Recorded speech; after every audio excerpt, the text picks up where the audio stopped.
and you can actually see the battlefield, is that the casualties that was inflicted upon the 36th Ulster Division was approximately 5,500. Now, bear in mind that a battalion would have been roughly around about 1,100 strength, and there was 12 battalions, if you think how much manpower. So what we had to do is, we were called 36 Ulster, prefix Ulster, and that was our promise to Hague and to King, that we would supply soldiers from Ulster. The problem was that after the Battle of Somme, we found it very, very hard to bring in soldiers from Ulster. It actually ended up that in December 1916, a controversial letter was going to be wrote from Major General Nugent, who was commanding the 36th Ulster Division, in the local paper, asking where is the sons of Ulster. Some Ulster politicians took it really, really thick, but the problem was that after the Battle of Somme, the British Army really didn't know what to do with the defeated divisions. And what I mean by defeated is they were so low in numbers, so there was a wee bit where we're going to put them, what we're going to do. So what you find in the early stages is that the Ulster Division are told they're going here, they're going there, and it's basically on the bus, off the bus. That's probably the best way I could maybe describe this, until the sector was chosen where they would go. And they would go up to where we're going now, the salient. What you have to say to yourself is, it wouldn't be until June 1917 that they would go back into battle. So that's near enough a year after the Battle of the Somme for the Ulster Division, where they'd be credited Somme 1916 or the Battle of Albert. That would be their first battle honour. So there's a lot of politics being played within the 36 Ulster Division, and probably one of the casualties due to this was Captain Spender, and he was a staff captain with the 36 Ulster Division, and he was an Englishman, but he was very much pro-unionist politician, and he was very influential in unionist politics. And he basically writes a letter home, and has everyone heard this? I am not an Ulsterman. Yep.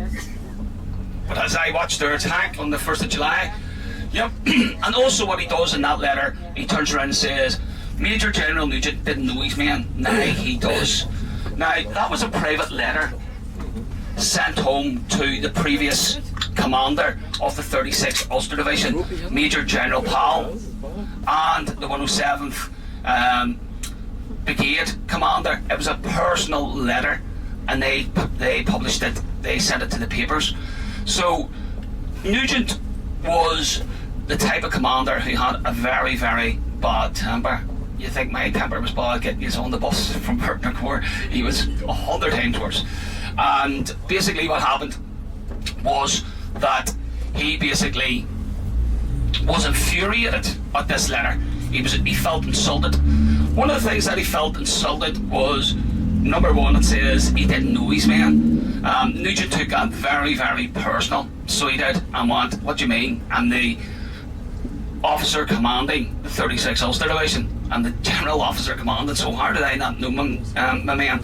But also, he did, sorry for this, guys, he was infuriated also that Captain Spender, who's one of his staff captains, because during the Battle of the Somme, Major General Nugent watched the attack from a high tree, and after a while, with the smoke and the heat, he couldn't see anymore, so he came back down, and he turned around and says, well, if I only could see a limited amount of the battle, hire the Captain Spender, and that would be Captain Spender dismissed from the 36th Ulster Division in a roundabout way where they promote him and send him. Spender, after the war, will also have a great place in the history, because he'll be one of the guys who, along with James Craig and Lord Corson, would build and construct and be the mastermind behind Ulster Tower, where we were yesterday and where we're going tomorrow. So a lot of people don't know this, but the 36th Ulster Division was on the brink of being disbanded or amalgamated. The generals, corps and army commanders, Nugent went up to him and says, look, you have to get us back into the line fighting. All they're doing is holding the trenches up in this area. And the generals turn and say to him, no, what we're doing is to make your division up to strength, we're having to bring soldiers from other units, English soldiers, in to make your division up to strength. So there was a lot of going and froing. It would be here also that the 16th Irish Division will be up on the salient as well.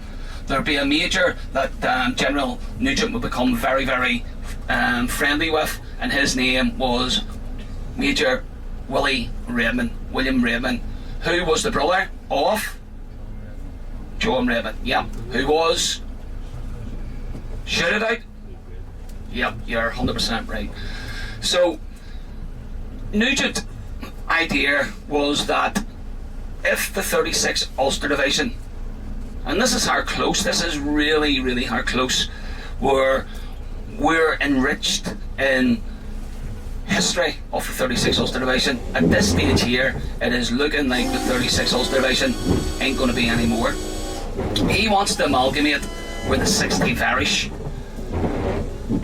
Carson and Craig are not happy. The relationship with James Craig and General Nugent is at breaking point, and the cement that's keeping the peace is Lord Carson. In a letter he writes to General Nugent that if the Ulster Division was to be disbanded, he wanted them amalgamated into a Highland Division. No doubt it was the 51st Highland Division. Do you remember we went through that little French village of Beaumont-Hamel? Yeah? That's the ones that took that. So that's what he wanted. However, luck and fate is going to be on the side of the 36th Ulster Division. As we all know, they weren't disbanded. They would continue until the end of the war. It would be this battlefield that we're going to now that would be the saviour for the 36th Ulster Division, because 11 months after the Battle of the Somme, the Ulster Division go back into battle, which was called the Battle of Messines, and they would end up taking all their objectives. What they'd done, they learnt all the lessons from the bloody battlefields and the bloody battle they called the Somme. As I said to you, it was in British Army history the worst in its whole entire history, with casualties. Everything went wrong. Officers during that battle came out with their rank on their sleeve. If you're a German, who are you going to aim for? The officer. Yeah, you're going to get the officer out of the way.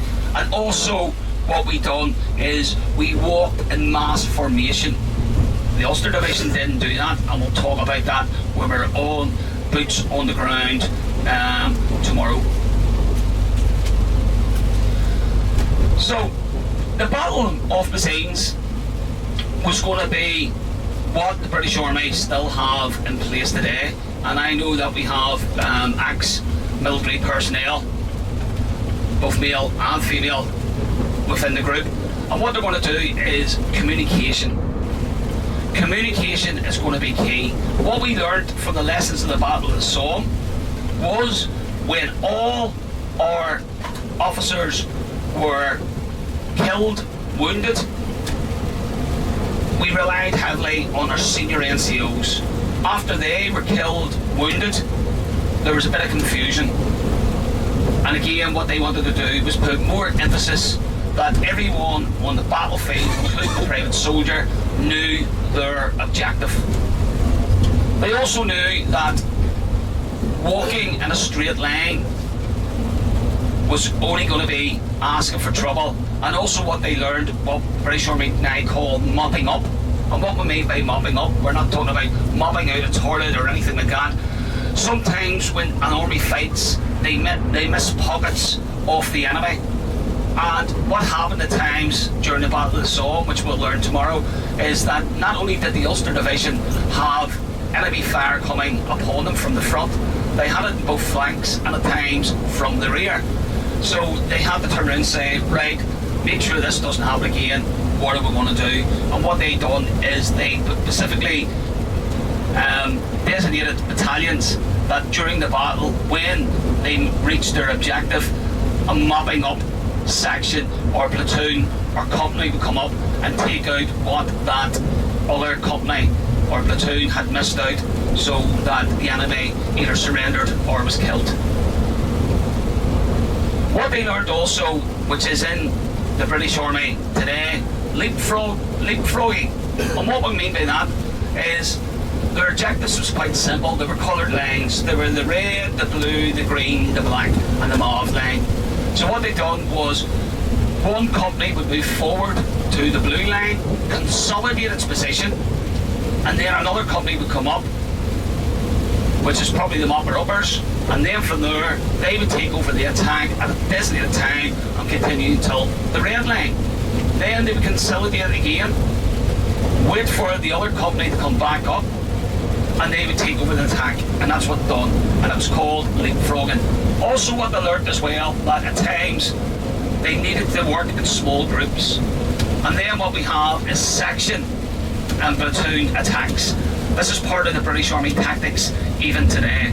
So the Battle of the Somme may have been over in 1916, or the battles of the Somme, should I say.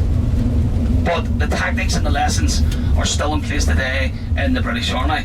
Can our ex-military personnel agree on that? Yeah. Yep. Hard to believe that from the battlefield that you march through, that's what was learnt all along that front.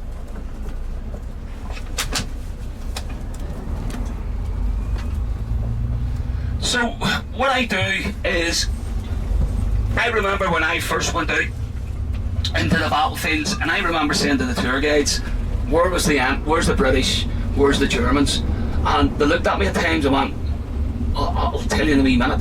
So I sort of said to myself, and at this stage here, I wasn't even contemplating coming out, taking tours or anything like that. And I always remember saying to myself, well, see, if I was to take a group out, I would like to show them exactly where the lines were, what the boys done to me.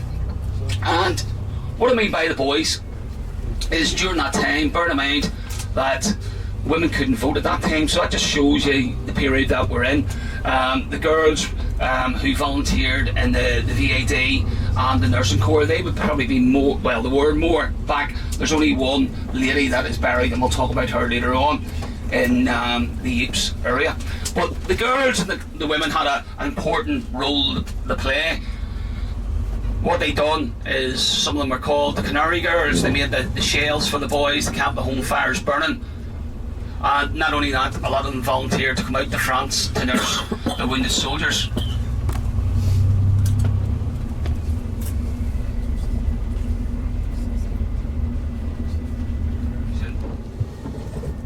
From its formation, a lot of people say to me, yes, Phil, it was all made up of Ulster volunteers. It wasn't. Yes, the majority were Ulster volunteers, but some of the volunteers were very suspicious when they joined the British Army, were being asked. They thought it was a ploy to keep them away, and they thought that there was an undercurrent of political agenda.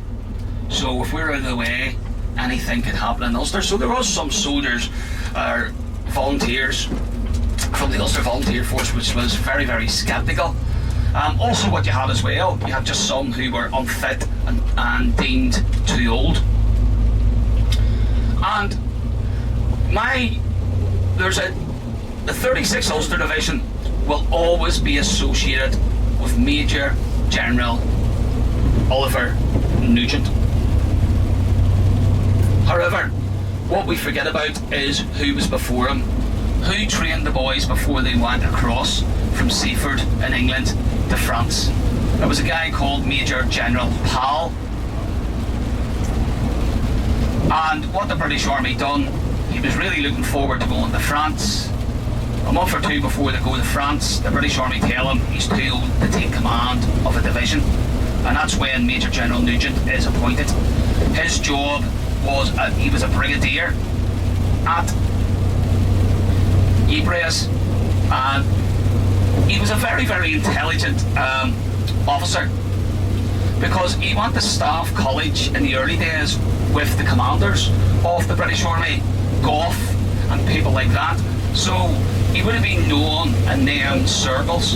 And also he was a member of the K.V.F.B volunteer force, and he made it very clear in articles he was very, very liberal in his role as commander of the K.V.F.B volunteer force, where he turned around and says that his job was not to go and bring harm or fear to his Catholic neighbours. It was to defend the Protestants of Cavan, if at all home rule came to the fore.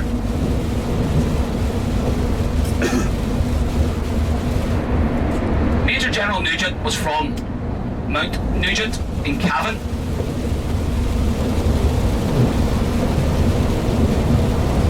And the family home is still down there, and that's where, in retirement and old age, he would pass away and he would be buried in the church in Mount Nugent.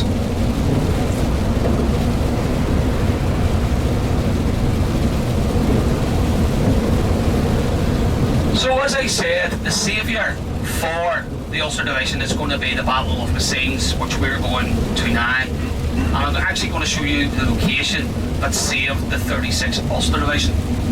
I'm going to tell you who exactly that person was.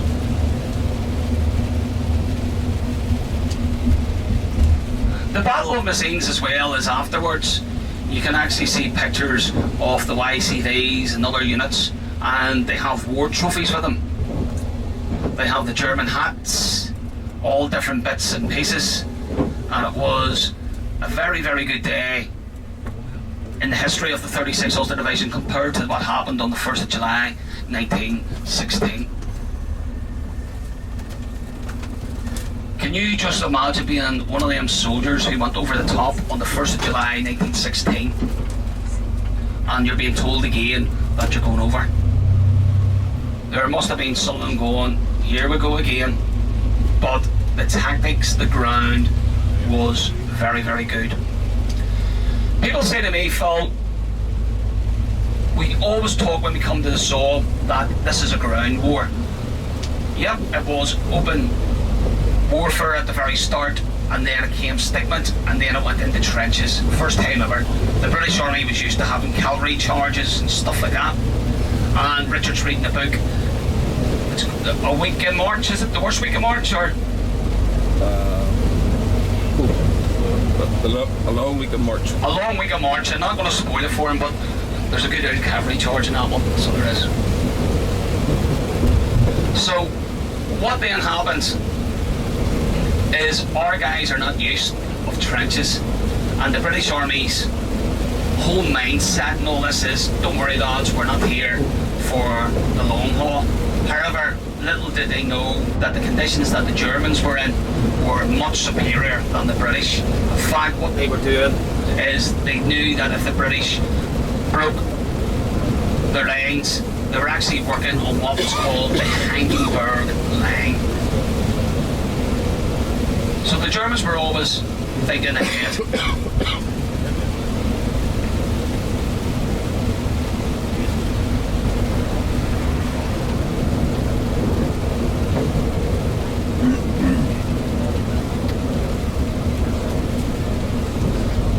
What we're going to do also when we're up here is we're going to go onto the battlefield, and during the Battle of Messines there was a series of mines that was blown prior to the attack. What we're going to do, we're going to talk about myths and what people turn around and say, but all I'm turning around and saying to people is, if anybody has Google Maps, have a look at Google Maps and you'll see a series of craters. If you were to do dot to dot, that is the German front line. So if you were to do that, that is the German front line. So we've already visited a crater. Can anybody remember the name of it? Loch McGar or the Bosale? Yeah. So what you seen there was, we had a discussion. Do you remember we were asking about water? Why is there no water? And one of the guys says chalk, limestone. Yep, 100% right. You'll see the difference in this. You'll actually see that it's clay. So this crater that we're going to, which is called Spanbroekmolen Crater, is where the 36th Ulster Division was fighting.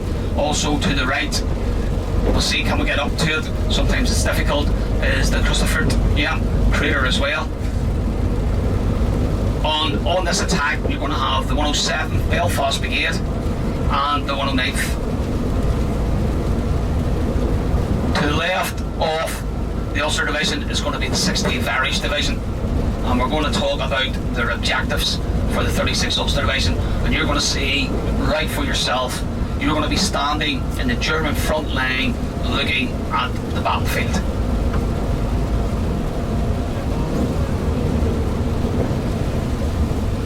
For us, and don't be worrying about the rain. Hopefully the rain will die off. Still temperature-wise, still very warm. It's going to be between 20 and 24, so it says, with it clearing up.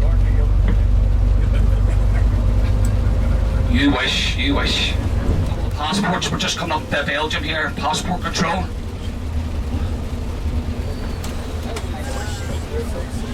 However, it would be deemed a successful attack.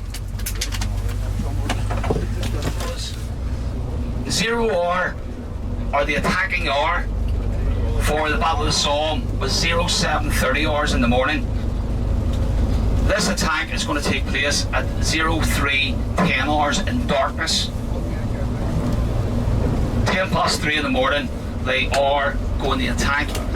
The darkness itself is going to cause a few issues, and we're actually going to see that when we do the battlefield lines, and we'll see that some of the difficulties that we got, because in darkness it's only when it starts getting a wee bit lighter that you can actually see where your line is, where all your soldiers are. So what's going to happen during the early stages of this, especially with mines blowing, is some soldiers are going to get mixed up into different battalions. So the 9th West Belfast guys were over to the left hand side of the 107th, where you had the East Belfast guys over to the right, and then you had the YCVs, and then you had the Enniskillens. And what's going to happen, especially between the YCVs and the West Belfast boys, is they're going to get mixed up, and it's going to be when it comes a wee bit later that the line's able to be re-established, and then people will then be sent correctly to the position that they were going to be in for the fight. But for a bit, what you have is you have the 9th Battalion of the West Belfast Royal Irish Rifles and the 14th Battalion of the YCVs fighting the enemy mixed up until they are reorganised back into where they should be, and we'll actually see exactly why and talk about that when we're up on the battlefield, which is probably about half an hour to 35 minutes away.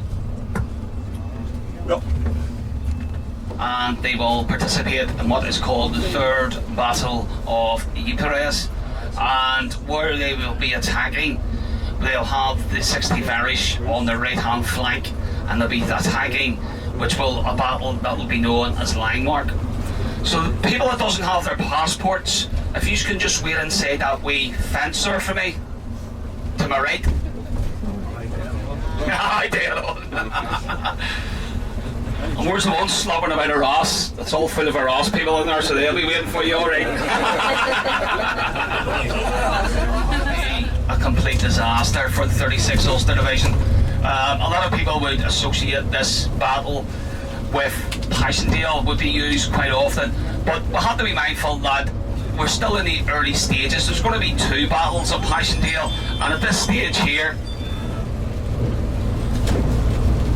no one would have known Passchendaele because it's actually miles away from Langmark.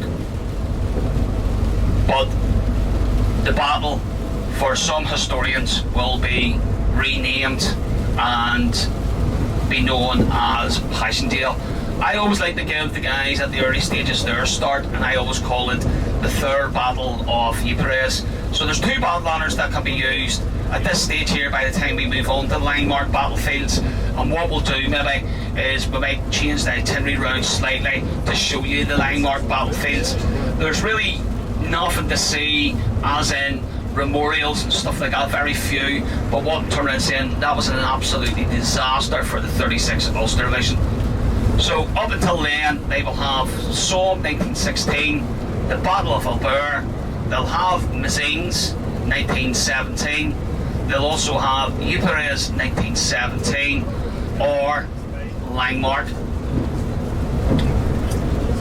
And that would be for the 36th Ulster Division, taking them up to August 1917, and then the division will move back into France to a little place called Canberra.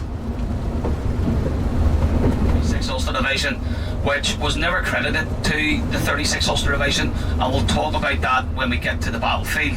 That's TFL. Yeah, TFL was, what they done was the 36th Ulster Division applied to the War Battle Honours Committee 3 times and were told no, and we'll talk about exactly why that wasn't accredited to the 36th Ulster Division. That would be accredited to the 32nd Division. And what you'll find, especially in the old comrades flags, that TFL will always be put on it, because the 36th Ulster Division always thought that that belonged to them, and especially achieving all their objectives on that day. Called Saint-Quentin, and it'll be there in March 1918 that they're being, well, in February 1918 that the 36th Ulster Division will be reorged. And during this time as well, it has to be noted that there was definitely changes within the 36th Ulster Division, where the 8th Battalion, which is East Belfast Volunteers, amalgamated with the 9th West Belfast. So that was known as the 8th and 9th Battalion of the Royal Irish Rifles. Speak to the likes of Russell and other people like that, they'll probably call it 9th and 8th. So there would have been a lot of competition of what to call the battalion. And again, what happened was the 11th and 13th Battalion amalgamated, and they would be called the 11th and 13th Battalion. And what we're now seeing is other battalions coming in to the division, regular soldiers. So we're fighting with 12 infantry battalions. Come February 1918, there's a rethink from the British Army. It's probably down to manpower and copying what the German Army was doing as well. They brought the brigades down to 3. So you went from 12 infantry battalions down to 9 infantry battalions, and it was the end for some of them within the 36th Ulster Division. In February 1918, when they disbanded some of the units, they were brought in to reinforce to bring it up to strength, and the remainder of these guys then became what was known as an entrenching battalion. I don't want to say too much because Richard's reading his book, but it could be argued that had it not happened, the 36th Ulster Division and the British Army could have held a better fight against the Germans when they done the spring offensive. The reason why it was the spring offensive was it was the last roll of the dice before the Americans came into the war, and the German army knew that they had only one chance to get this right. So we're right near the Belgian border. We're not that far away. You got your passport ready, Phil? See here, guys, is you'll see a lot of cemeteries all scattered in and around the locality.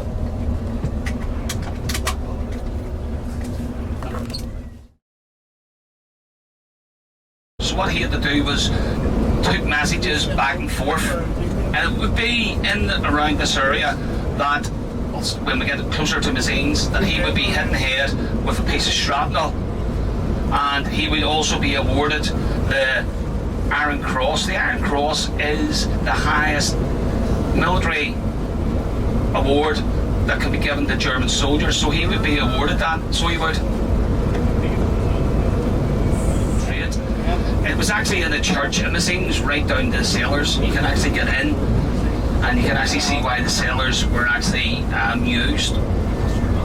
He would be treated there, and during Nazi occupation he would give Messines city status, which is still there today. Isn't that right, Johan? Yep, still there today. Still there today. He made it into the city. That's how much it made mean to him. And also what he done as well, he gave a direct order out to all German troops that there was going to be no memorials on the Western Front or cemeteries damaged whatsoever. So what you find as well, that the only thing that happened was he went down to a little place called accompanying, and that's where the armistice was signed, and the original train, he got it packed up and he got it burnt back in Germany. And also there was a memorial for the French general, Field Marshal Foch. Occupation. We have photographs of him in Langmark Cemetery. We also have photographs of him visiting Messines Ridge and different other ones like that. So the Great War, he would have had a great connection to the Great War, because a lot of these cemeteries that he was going to, especially the German ones, he would have known a lot of the soldiers. That's why we're able to go around and see so many, and especially the Messines Gate. During occupation, the services stopped, and the first night that the Germans left, they resumed the services. So the only time that these services from when the Messines Gate was built was during German occupation.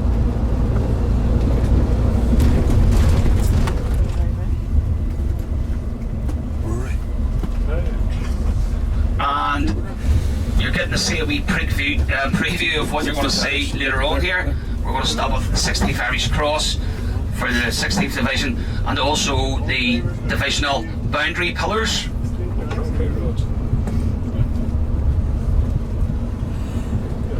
Routes for the British Army to bring things forward, such as ammunition. So right along here you can actually see it goes right into the village, and it's one of the main transport roads. So we chance to get a wee bit of air around you, give you a wee insight into the battlefield itself.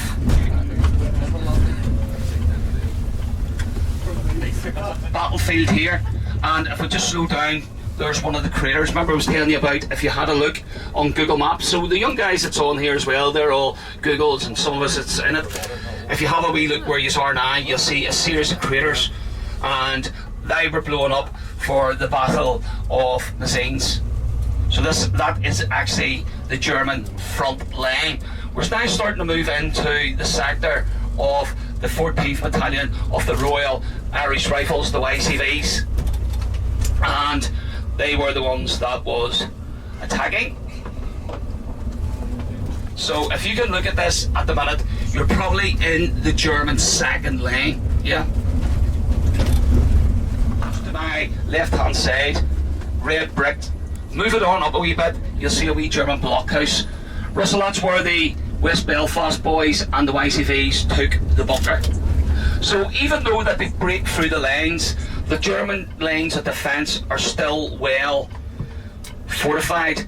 It was actually reported, but there was no evidence, that some of the 36th Ulster Division soldiers were told that some of the German machine gunners were actually handcuffed and chained to the machine guns. That was actually wrote in one of the reports, but there was no evidence to support this. Just to my left hand side here, attacking up that way, was the 8th Battalion of the Royal Irish Rifles. To their left, the 9th Battalion of the Royal Irish Rifles, which was West Belfast. So we had East and West Belfast. The Kilcluney Crater is just literally over the wee tree line there. Does everyone see that tree in the middle of the field? Directly in front of me, that's where that is.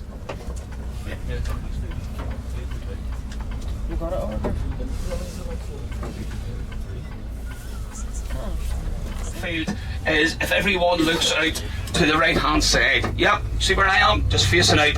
That is the battlefield for the 36th Ulster Division during the Battle of Messines.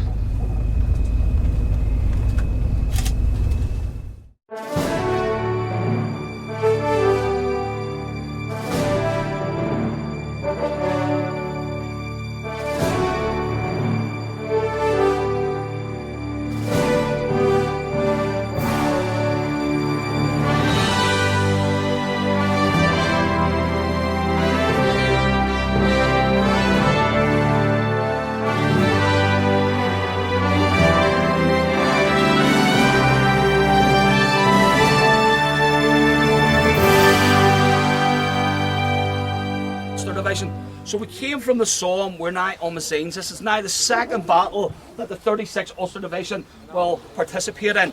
The reason why I said to my boss, the reason why it was so long was because there was a lot of political stuff going on in the 36th Ulster Division, and we really struggled to get our divisions up to full strength. So for near enough a year, we were in this sector.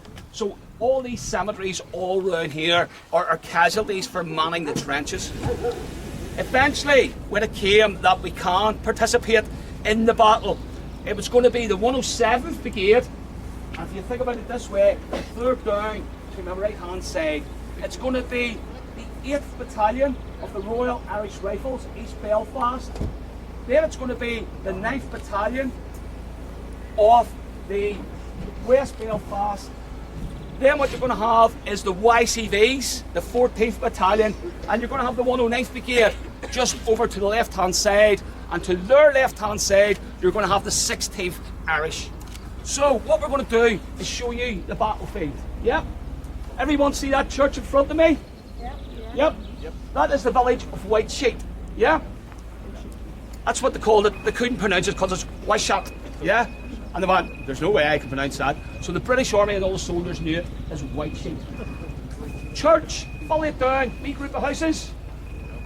Yep, you see the wee group of houses? Follow it on a wee bit. You see like another wee house where the tree line is. So the 36th Ulster Division would be attacking up through that. The village of Wytschaete was the 16th Irish Division. Yep. Does everyone see the church straight in front of me? Yep. That is called Messines. Yep. That's where Hitler was wounded during the First World War, and underneath the cellars was the German clearance station. Hitler would be awarded the Iron Cross, and his job was to run back and forth with messages. He was hit in the head with shrapnel, and he was given the Iron Cross. His commander was a Jew. Yeah, that's ironic, isn't it? Isn't it ironic to think? Yeah, and there's a picture, I'm sure I have it on my thing, and I'll show it around the buses. And there he is with his commanding officer. They have a wee dog, and there's a group of them. And his commanding officer was a Jew. So we're going to follow the church on down. You see that wee bit of group of trees? And then you start getting houses at the ridge. Yep. So everyone see the church, follow it down.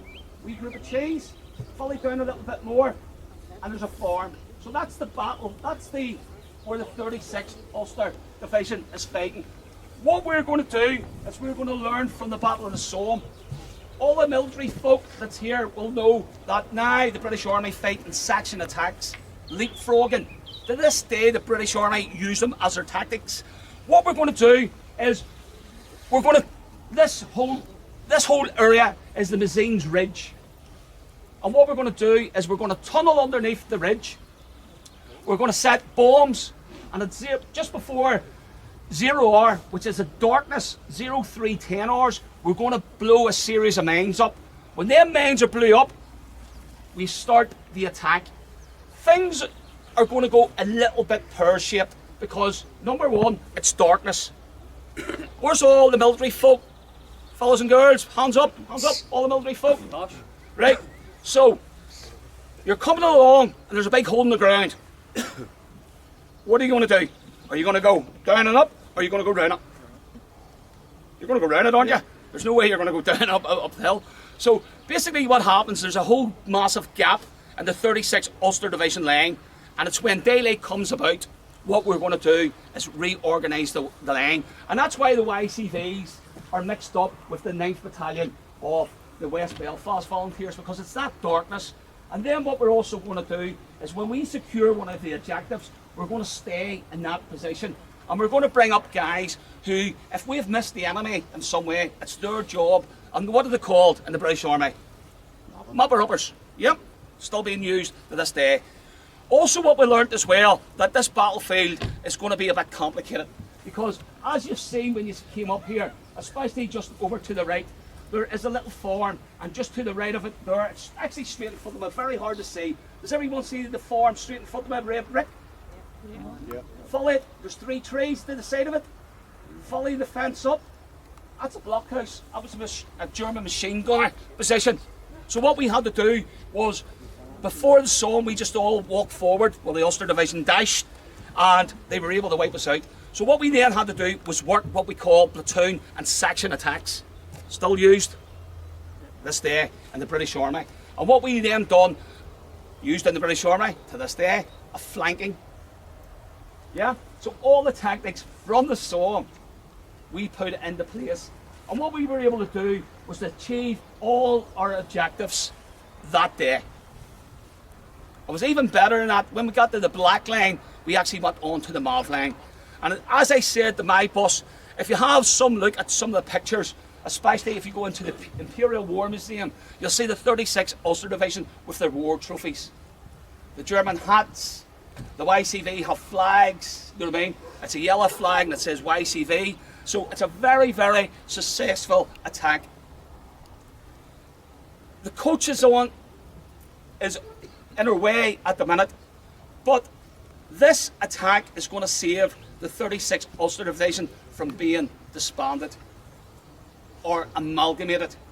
As I said to my coach, that General Nugent wanted to be amalgamated. He wanted to have an Irish division. So he said if anything happened, this was his opinion, he wanted to be part of the 16th Irish with the 36th Ulster Division. Not going to happen, is it really? No, mate. It's too much political. But thinking that General Nugent is a military man, he just wants a division to go on and fight with.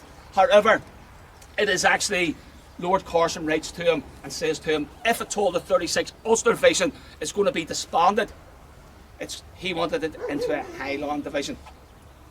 And we're going to talk about this later on. So does everyone clearly see the battlefield? You're probably on the German front line here.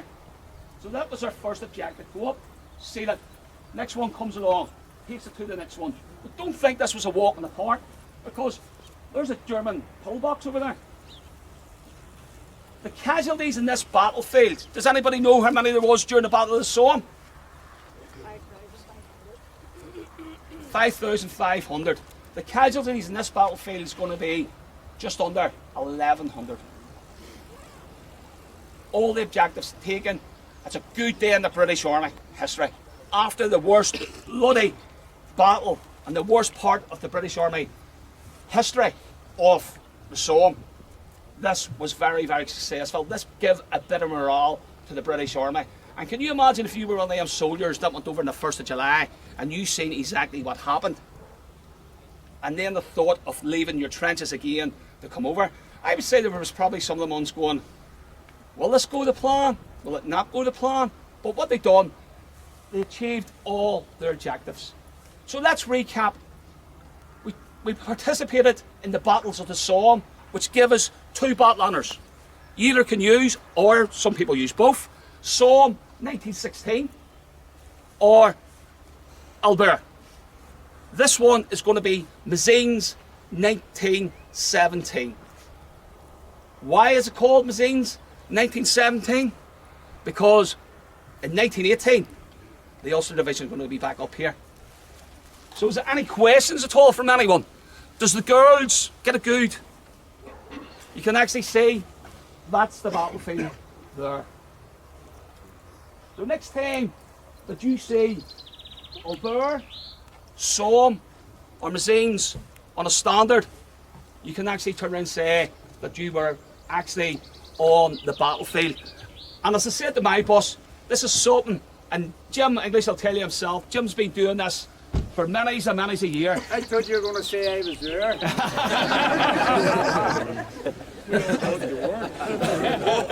But what I'm trying to say is, the likes of Jim, I remember seeing Jim in the Monkstown Club, and he was sitting down with a map, working it all out. I would say I'm a new age tour guide because everything goes sat nav, everything I have touching my buttons. You know what I mean? I actually get war diaries up, and I'll give you a wee laugh before we go here. So it was during lockdown, and I had a wee message to do down in Dublin, and I took Jim with me. You know what I mean? And I was having a laugh with him, and he says, "How do you know where you're going?" I says, "A sat nav. I wouldn't trust that. If I would have known, I would have got the map out and all." I says, "Jim, listen, you trust this?" There was 2 streets in Dublin named after each other, one north, one south, and we wanted the wrong one. He just looked at me. So he says,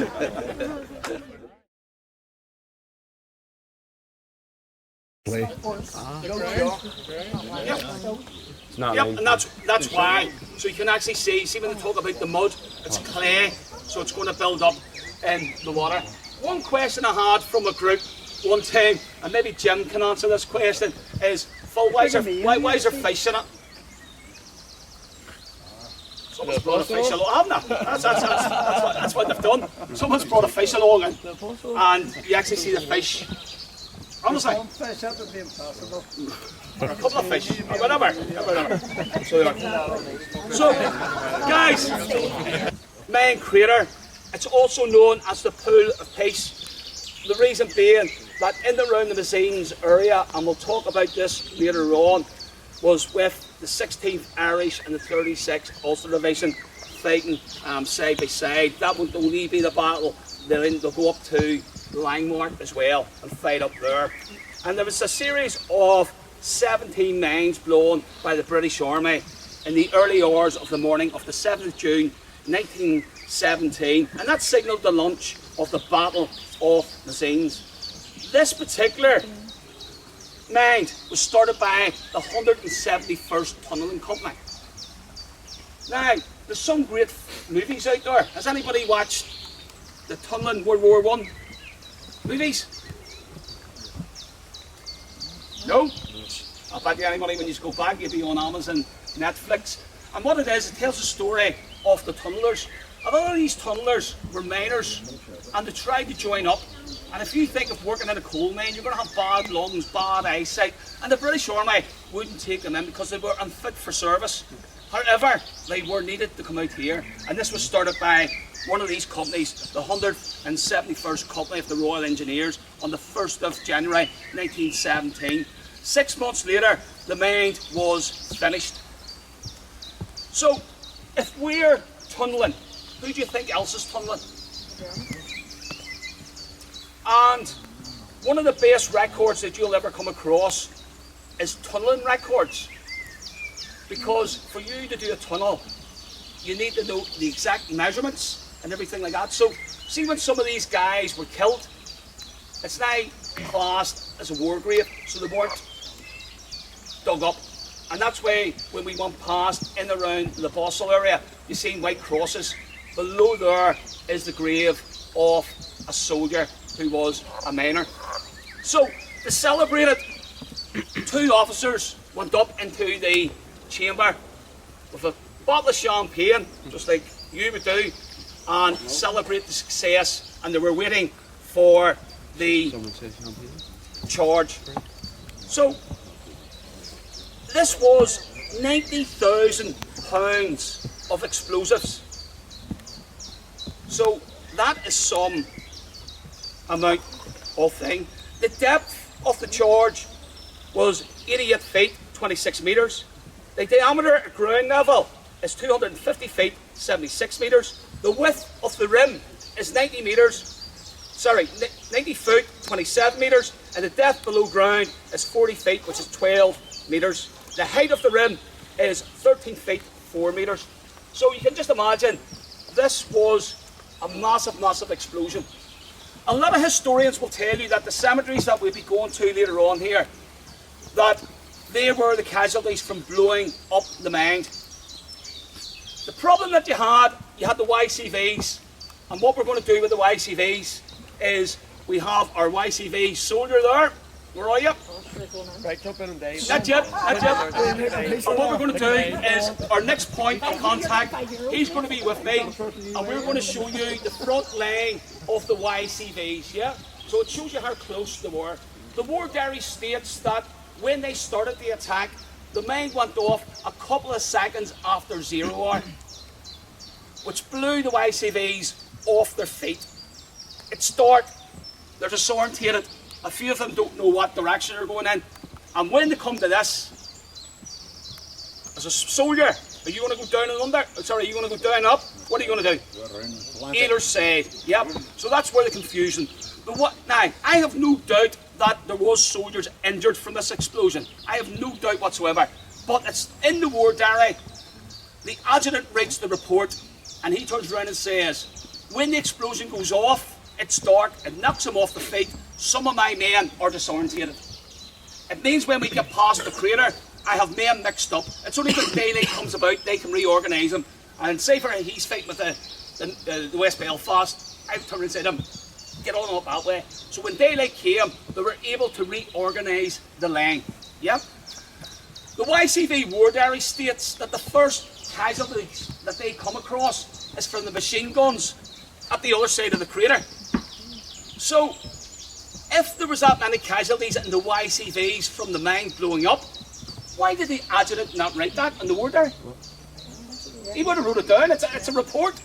And then what they're asked is, what can go right and what is your... And this must have been brilliant for battalion commanders, because they knew that that would go to the brigadier, it then go to the divisional commander, it'll then go to the corps commander, and it'll then go to the British Army commander. So they knew, and some of these reports that they were writing, and one of them turned around and says, it was the darkness, when the explosion went off, what I would try and do is try and get a little bit of light, not too much light, you know what I mean? So what they were saying is, have it a wee bit when it's not pitch black.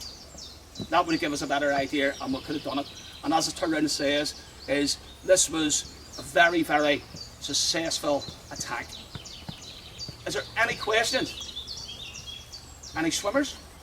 Toss. Go on, toss. I get toss. Toss, I get you. Stop there. Well, that'd be good for the fish. Go for the crack, toss. But what I'm going to do now, guys, is I want to show you where some of these historians might have got that there was loads of casualties. Because this gentleman, we're just going to go out of the crater, we're going to turn right, and he's going to go to the YCV front line. Yeah? So I'm going to show you how close the troops were to this explosion. And why they done it so close is because when they done it on the Somme, they gave the Germans too much time. Because no one knew what this was going to be with troops in close proximity. Yep, people didn't know. And then what they done is during the Battle of Somme, especially when we went past the likes of Sunken Lane, Hawthorne Crater, had they just done it a bit sooner to 7:30, it would have been a very successful attack. We left it too late. The Germans were able to send troops up from Beaumont and man the trenches, and that's why the Lancaster Fusiliers got wiped out. So we're starting to learn everything now about being in battle with the German army. Right? He's too far away. That is the 36th Ulster Divisional Front. This is where the YCVs, the 14th Battalion of the Royal Irish Rifles, were fighting. So can you see why people would think that this went off? There'd be so many casualties, but it wasn't. I said to my group that was in my bus, if you have a look at Google Earth, where you are now, you'll see a series of craters, and all you do is do dot to dot, and that is the German front line, and that shows you how close the YCVs were. The way that battlefield went was it went on down into the low ground, right across there, and then the battlefields took a little turn. Yep. So like a little half moon shape, and it started going all the way down and all the way up there. Yep. So we have the Royal Enniskillens at the other side. Major William Redmond, who was the brother of John Redmond, is going to be injured and mortally wounded on the battlefield. It's going to be Private Meek from the Royal Enniskillens that's going to bring him back in. So can you see why people, when they talk about peace and reconciliation, Messines was used to turn around and go, they came from different backgrounds, but they had one common goal. The common goal that they had, they were fighting for king and country. Do you remember I said to you, our close 36 Ulster Division was being to be disbanded? Does everyone see that hill? So where Tosh is, go left, and there's a bit of a hill there, yep? That's called Camille Hill, yep? That's more up the top, you see him. Yep. He's up there, right? So, after the battle, the king is going to come and meet the divisional commanders. The king is going to shake Major General Nugent's hand, and he's going to say this: there'll always be an Ulster Division. That's what saved the 36th Ulster Division. Had that gone ahead, that would have been the end of our tour, right here. But for the 36th Ulster Division, they'll move on. They'll move on just north of where we're going later on, to the final resting place of Sergeant Jimmy Spears from Rangers. They'll move then on to Canberra, they'll go to St Quentin, they'll do the retreat all the way back to Sardon.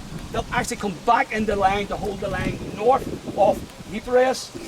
Then what they'll do, they'll go down to a little place where the British Army used to hold. It was a garrison, it was called Ballou. They'll work their way across this battlefield. They'll work all the way to Ypres, and they'll work all the way to a wee memorial that we're going on to the Lys River. Once they cross the Lys River, within 7 days, the war is over for the 36th Ulster Division. Unfortunately, the dying wasn't. We had a lot of injured and wounded soldiers, and after the war, they still die from their wounds. Does anybody have any questions? Yeah, can we leave Ulster?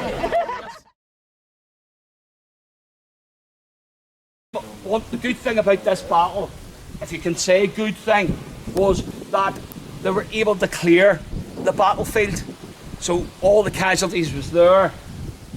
As you can see, the vast majority are all identified. There is soldiers there that are not.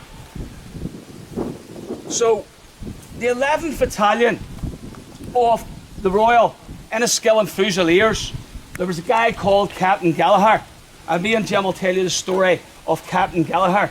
Captain Gallagher was recommended for the Victoria Cross. He actually earned a DSO for the Battle of the Somme, and it was during the early stages when he got out of the trenches, he was wounded in the arm. He couldn't carry the rifle, and he got his pistol out and said to the men, "That's not going to stop me."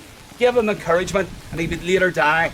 The war diary itself has half a page of the actions that he done, and he was recommended for the Victoria Cross. Some historians will say that at this stage here, they didn't want to give the Victoria Crosses out willy-nilly. Some other historians will tell you that it was all political, why he didn't get it. Why he got it or not, I don't have the answer. But from that war diary, that battalion really wanted him to be recommended for the Victoria Cross. Even that much so, the best historian for the 36th Ulster Division was a guy called Cecil Falls, who wrote the book The History of the Ulster Division, and in that book he basically has a bit about Captain Gallagher. He says one of the best officers that I have seen. So Captain Gallagher must have had a really good influence and a positive influence, not only on the officers but the men of the 36th Ulster Division. So we're talking about this cemetery here, and with the Royal Irish Rifles we have 56 men buried here. One of the youngest is 18. So it contains 88 burials, and one of the guys came to me and asked me a question about the 108th Brigade. Bear in mind that the 108th Brigade, you're in support, yeah? So the casualties that came upon the Armagh was that you had 2 other ranks wounded. That's all you had. But bear in mind, you were in support. And this battle here, if needed, you were going to be brought in. So casualties, 2 casualties. And that was from the 6th to the 9th of June. Starting to get heavy, the rain, isn't it? Well, You said the rain was blowing over. Is the 16th Irish Cross, and we have Wytschaete Cemetery there as well. So we're turning right onto Suicide Road.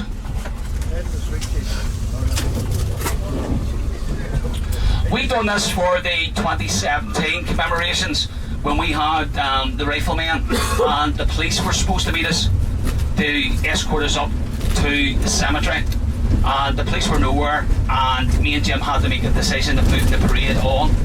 We got to this road, and the next thing was seeing the police, and Jim being Jim, as everyone knows, they took our time and they nearly knocked us off the road. It was Prince William when he was over at the time, you know what I mean? And they were on up at the cemetery. So we marched all this way up as part of the 2017 commemorative committee.